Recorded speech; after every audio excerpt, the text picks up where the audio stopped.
વિદ્યાર્થી મિત્રો, મારી યુટ્યુબ ચેનલ પર તમારું હાર્દિક સ્વાગત છે. આજે આપણે એફઆઈ બીકોમની અંદર ફાઇનાન્શિયલ એકાઉન્ટની અંદર દાખલા નંબર સ્વાધ્યાયનો 43 બીજી રીતથી જોવાનું છે. પહેલી રીતથી આપણે મૂડી વધારાની રીતથી જોઈ ગયા. આપણે એ મહત્તમ નુકસાનની રીતથી જોવાનું છે. એમાં એ દાખલો આટલો તો બધાને ખબર છે, આ જ પ્રમાણે આવશે. બરાબર છે. પછી ભાગીદારોને ચૂકવવાની વાત થાય ત્યારે થોડોક અલગ પડે છે. સૌથી પહેલાં પાકા સળિયા મુજબ બાકી છે 50,000 લેણદારોની, 10,000 મનની લોન, 32,000 તન મન અને ધન 32, 36 ને 72 3:2:1 પ્રમાણમાં નફો નુકસાન વેચે છે. આપણી પાસે રોકડ બીજી 10,000 પાકા સળિયા બોલે છે, એટલે 45,000 રૂપિયા આપણી પાસે શરૂઆતમાં છે. આ જ્યારે આપણે પદ્ધતિ અપનાવી ત્યારે એમ માનવાનું કે હવે પછી કોઈ રકમ આપવાની નથી. આપણી કને 45,000 રૂપિયા છે બસ, હવે પછી ભવિષ્યમાં આવવાનું નથી એમ માનીને જ ચાલવાનું. એટલે વિસર્જન ખર્ચના 5,000 અનામત રાખીને 40,000 રૂપિયા આપણે ચૂકવવાના છે. બરાબર છે. તો 40,000 રૂપિયા આપણે ચૂકવી નાખશું. કોને? લેણદારોને. 10,000 વચ્ચે પ્રથમ હપ્તાને અંતે 10,000 એની બેલેન્સ બાકી રહેશે પ્રથમ હપ્તાની વચ્ચે. આના 40 ચૂકવાઈ જાય, 50 ને 40 10,000. બીજો હપ્તો 50,000નો છે. એમાંથી 10 એટલે 20,000 છે એ લેણદારને મનનને ચૂકવી દીધા. પછી બાકી કેટલી રહેશે? હપ્તાની બાકી 50માંથી 20 જાય, હપ્તાની બાકી 30, અને આના 10માંથી 10 જાય નહીં, 10માંથી જાય નહીં, 72, 32, 36 એમને રહેશે. મિત્રો, બધા લેણદારો ચૂકવાઈ ગયા ને પછી આ દાખલાની રીત અલગ થાય છે. હવે આ દાખલાની રીતમાં મહત્તમ નુકસાનની પદ્ધતિ એટલે નુકસાન કેટલું છે એ જોવાનું. તો રકમ છે આપણી પાસે હવે 30,000. બરાબર છે. અને આ મૂડીનો સરવાળો આવે છે 1,40,000. એટલે રકમ આપણી પાસે છે 1,30,000. 1,40,000 બાદ કરી 1,10,000 માઇનસ વધશે. 1,10,000 માઇનસ. આપણે હંમેશા એમ જ આવવાનું કે 30,000 છે, હવે પછી આવવાના જ નથી.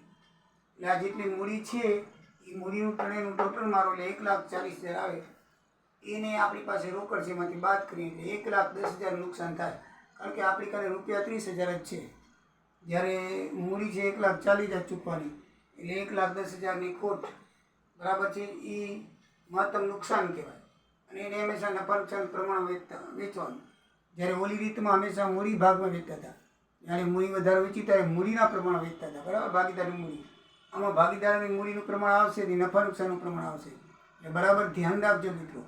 આ મૂડી મહત્તમ વધારામાં જ્યારે આપણે ભાગલા રકમ વેચી છીએ ત્યારે ભાગીદારોની મૂડીના પ્રમાણમાં વેચી છીએ. બરાબર છે. અને છેલ્લે નફા નુકસાન પ્રમાણ વેચી છીએ. બરાબર. આમાં ઠેઠ સુધી નફા નુકસાનનું પ્રમાણ આવશે, મૂડીનું પ્રમાણ ક્યાંય પણ આવશે નહીં. એટલું બરાબર ધ્યાન રાખજો. પછી નફા નુકસાનના પ્રમાણમાં 3:2:1 પ્રમાણે વેચીએ તો આટલો ભાગ આવે 55,000, પછી 36,667 અને 18,333. આ જે છે એ ત્રણેયનો સરવાળો 1,10,000 થાય. બરાબર છે. તો એ ત્રણના આપણે નુકસાન ત્રણેય વચ્ચે વેચીએ તો એ બાદ થશે. આ માઇનસ છે હંમેશા. તો એ બાદ થાય તો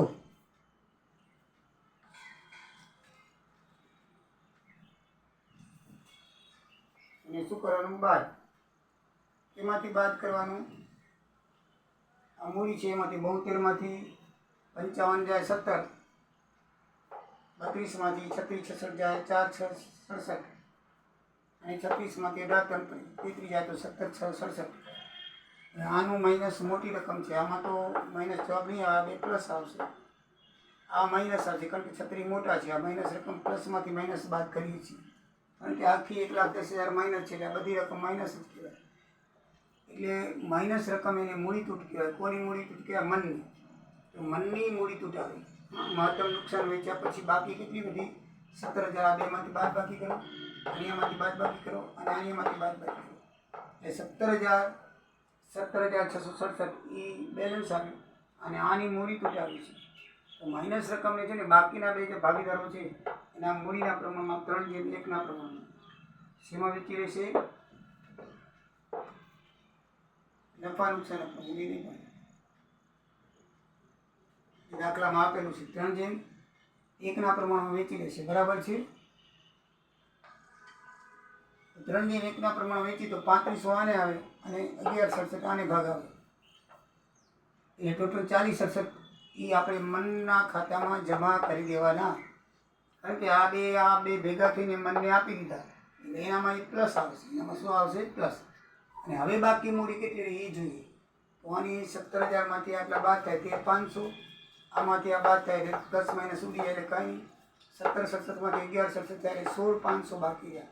અને હંમેશા પછી આપણે જ્યારે બાકી બાદ કરીએ ત્યારે જે રકમ આવે હંમેશા હપ્તાની ચૂકવણી આવે. આપણો હપ્તો 30,000 ચૂકવવાનો છે તો આ બંનેનું ટોટલ તમારો 30,000 આવશે.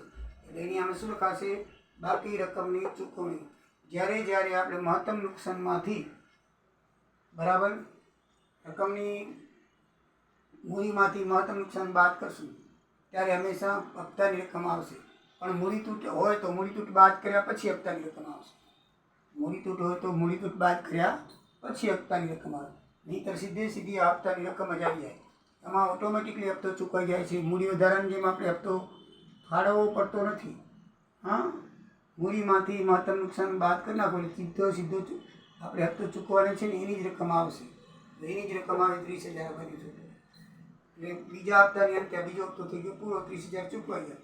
તો એને આજે 13,500 છે તો 72માંથી એની મૂડી કેટલી હતી? 72,000. બરાબર? એમાંથી ચૂકવાના કેટલા? 13,500. વધ્યા કેટલા? 58,500. આની મૂડી કેટલી હતી? 32,000. 32,000માં ચૂકવાના કેટલા? કાંઈ નહીં, તો એના 32,000. આને મૂક્યું 36,000. ચૂકવાના કેટલા? 16,500. 90,500 વધ્યા. એટલે મિત્રો બીજા હપ્તાની અંતે આ ત્રણેય જણાની મૂડી આટલી બધી લાલક સરવાળે. હવે વળી ચોથો હપ્તો આવે, ત્રીજો છેલ્લો હપ્તો આવે 73,001. વિસર્જન ખર્ચના 1,000 વધ્યા છે, તમને ખબર છે. બરાબર? 4,000 વિસર્જન ખર્ચનું નીચે નોંધ લખેલી છે. 1,000 વધ્યા. વિસર્જન ખર્ચ હંમેશા છેલ્લે ઉમેરી દેવાય. એટલે છેલ્લા હપ્તાનો વિસર્જન ખર્ચ ઉમેરી આપણી પાસે છેલ્લો હપ્તો 74,000 છે. આ ત્રણેય આટલી મૂડી વધી આપણી પાસે. એ ત્રણેય મૂડીનો સરવાળો કરો તો 1,10,000 થાય. જેમ આપણે આ ત્રણેય મૂડીનો સરવાળો એ કર્યો હતો હપ્તામાં, એમાં અત્યારે હવે આટલા ચૂકવાઈ ગયા પછી આપણા કને આટલી મૂડી વધી છે. એ ત્રણેય મૂડીનો સરવાળો 1,10,000 થાય. હપ્તો આવતો આવે ને મૂડીનો સરવાળો કરીને બાદ કરતા હોય એટલે મહત્તમ નુકસાન મળતું જાય. બરાબર ને? એ જ એની રકમ છે. આપણે હપ્તો 74 આવ્યો ત્યારે હવે મૂડી આટલી હતી તો 1,10,000 થઈ. હવે નુકસાન કેટલું રહ્યું? 36,000નું. 1,10,000માંથી તમે 74,000 બાદ કરો એટલે -36,000 વધે. -36,000ને તમે નફા નુકસાન પ્રમાણમાં વેચી નાખો 3:1 પ્રમાણે. બરાબર? તો આને ભાગે આવશે 18,000, આને 12,000 ને આને 6,000. એ મહત્તમ નુકસાનની વેચણી થઈ ગઈ. બરાબર છે? હવે આપણે હપ્તાની વેચણી પછી કેટલી રકમ વધી? હપ્તાની વેચણી પછી તો 18,000 ક્યાંથી આવે? જો આપણે 58,000માંથી 40,500 બાદ કરવાના. ક્યાં આ?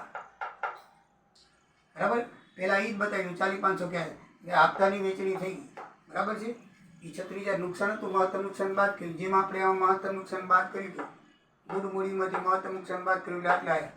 એમ આપણે મૂળ મૂડી 58,000 છે, એમાંથી મહત્તમ નુકસાન બાદ કરો 18,000, 40,500. 32,000માંથી 12,000 બાદ કરો એટલે 20,000. અને 19,500માંથી 6,000 બાદ કરો એટલે 13,500.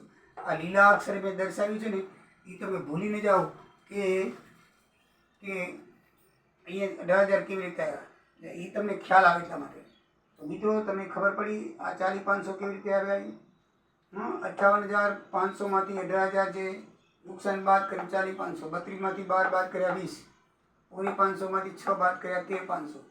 આ જે રકમ આવી ને એ હપ્તાની વેચણી પછી આવી. એ આવી હપ્તાની વેચણી. તમે હપ્તાની વેચણી થઈ ગઈ ઓટોમેટિકલી. આપણે જો બાદ કરીએ મૂડીમાંથી જ્યારે નુકસાન બાદ કરી એટલે હપ્તાની વેચણી થાય. તો આ રકમનો સરવાળો કરો તો હપ્તાની વેચણી થઈ જાય. શું થઈ જાય? હપ્તાની વેચણી પછીની પણ હપ્તાની વેચણી આવે. જ્યારે તમે મૂડીમાંથી આ રકમ બાદ કરશો એટલે સીધો હપ્તો આવી જશે.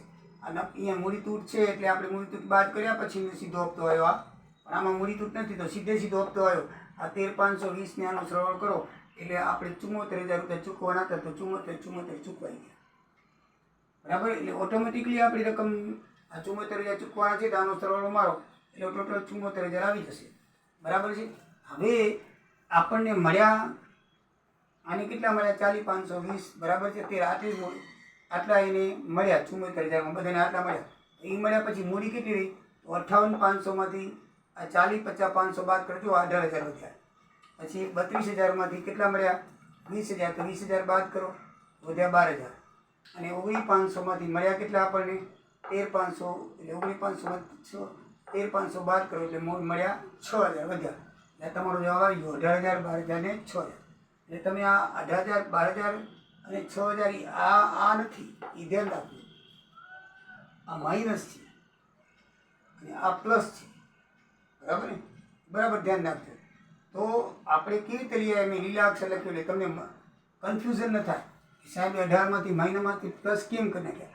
આ માઇનસ 18 12 6,000 છે ને, એ આ 1,10,000 માઇનસ કર્યા એટલે 36,000 છે. તો આપણે જ્યારે હવે આ આપણે નુકસાન ભોગવવું પડે. 58 મૂડી છે, એમાંથી બાદ કર્યા 40 પિસ્તા, 32માંથી બાદ કર્યા 20, 19માંથી 500 નુકસાન બાદ કર્યું. એટલે હવે આપણે નુકસાન બાદ કર્યા પછી આટલું મૂડી રહી, બરાબર છે. તો આપણને મળ્યા કેટલા? એ મૂડીમાંથી બાદ કરો એટલે 40 500 20,000 ને 74,000ની ચૂકવણી થઈ ગઈ. 74,000માંથી આપણને કેટલા મળ્યા? ધનને 74,000, 40,500, મનને 20,000 ને અને ધનને 13,500 મળ્યા. તો હવે મૂડી કેટલી વધી? 58,500માંથી 40,500 મળ્યા એટલે 18,000. 32,000માંથી 20,000 મળ્યા એટલે 12,000. 19,500માંથી 13,500 મળ્યા એટલે 6,000. એટલે આ 18 ને 12 6,000 કેવી રીતે આવ્યા? એને તમને લીલા અક્ષરે અહીંયા બતાવ્યું છે. પરીક્ષામાં આ લખવાની જરૂર નથી, પણ તમને આ કન્ફ્યુઝન ન થાય કે 18,000 12,000 6,000 ને એ 18,000 12,000 6,000 છે એમ કેમ? બરાબર. આ જે 18,000 12,000 6,000 છે ને, એ આપણે 36,000 નુકસાન છે ને નફા નુકસાન પ્રમાણે વેચી. જ્યારે આ 18,000 12,000 6,000 નફા નુકસાન પ્રમાણે નથી આવ્યા, બરાબર ને? એ મૂડીમાંથી ચૂકવાયેલ હપ્તો બાદ કર્યો. 40,500 એને ચૂકવાયા એટલે મૂડીમાંથી ચૂકવાયેલ હપ્તો બાદ કર્યો એટલે 18,000. બંને એવા ને એવા આવે છે ને એટલે કન્ફ્યુઝન થાય આપણે. આ 32,000 મૂડી હતી, એમાંથી 20,000 ચૂકવાઈ ગયા એટલે 12,000 રહ્યા. અને 19,500ની મૂડી હતી, એમાં 13,500 ચૂકવાઈ ગયા એટલે 6,000 રહ્યા, બરાબર ને? એટલે 18,000 12,000 6,000 છે ને, એની મૂડી ખોટ આવી. કારણ કે આટલા હજી ચૂકવાના થાય, પણ હવે તો હપ્તો છે નહીં એટલે એની ખોટ કહેવાય જવાબ. એટલે તમારો બંને પદ્ધતિથી સેમ જવાબ આવે છે મિત્રો. આ રીતે મહત્તમ નુકસાનની પદ્ધતિથી દાખલો થાય. તમને કોઈને પણ કાંઈ સમજણ ન પડે તો કોમેન્ટ કરી શકો છો. એટલે જેને કોમેન્ટ કરી છે એનું પૂરું થાય છે. એને બે પદ્ધતિથી 43મો દાખલો ગણાવી દીધો છે, 23મો દાખલો પણ આપી દીધો છે, અને એને IMP માંગ્યા હતા યુનિટ 1 અને 2ના, એ પણ આપી દીધા. એટલે હવે કોમેન્ટનું જે માંગણી હતી એ પૂરી થાય છે મિત્રો. અને હવે કોઈ તમારી માંગણી હોય, કોઈને તમને ન સમજાતું હોય, કોઈ પણ એકાઉન્ટનો કોઈ પણ પ્રકરણનો સ્વાધ્યાયનો કે ઉદાહરણનો કોઈ દાખલો ન સમજાતો હોય તો જરૂરથી મિત્રો કોમેન્ટ કરજો, તમને ન્યાય આપવામાં આવશે, બરાબર છે. આની રકમ તો મેં અગાઉ લખેલી છે, છતાંય પણ તમને બતાવી દઉં, બરાબર. એની રકમ આ પ્રમાણે છે, બરાબર. અગાઉ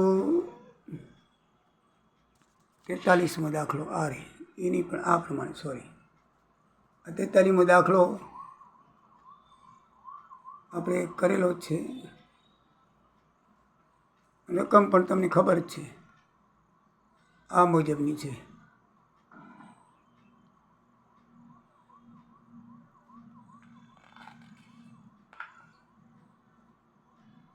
હવે સ્પષ્ટ દેખાણી. ધન મન ધન બંને રીતેથી દાખલો ગણવો છે. જો અથવા લખ્યું છે, મૂડી વધારાની પદ્ધતિ અથવા મહત્તમની, તો બંને રીતે દાખલો થઈ ગયો છે. તો મિત્રો, જય સિયારામ, જય દ્વારિકાધીશ.